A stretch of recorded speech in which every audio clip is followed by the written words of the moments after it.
Hi, my name is Ricky Wynn, and I'm a Senior Applications Engineer at Hawkridge Systems. And today we're going to be looking at some of the new output options for animations in SOLIDWORKS Composer. In prior annual releases of SOLIDWORKS Composer, we were limited to only saving out animations to AVI. If you needed a different video file format, you'd have to use a converter.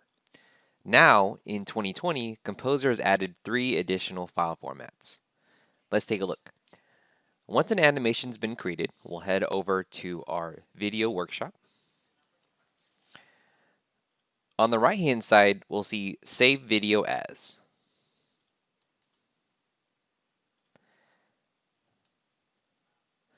Under the Save As type, we'll still have the option to save out as an AVI, but now you'll see we can save the video directly out as an FLV, MKV, and MP4.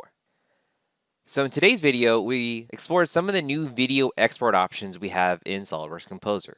With these additional file types, we can reduce any additional conversion and allow you to view your videos on multiple devices. Thanks for watching.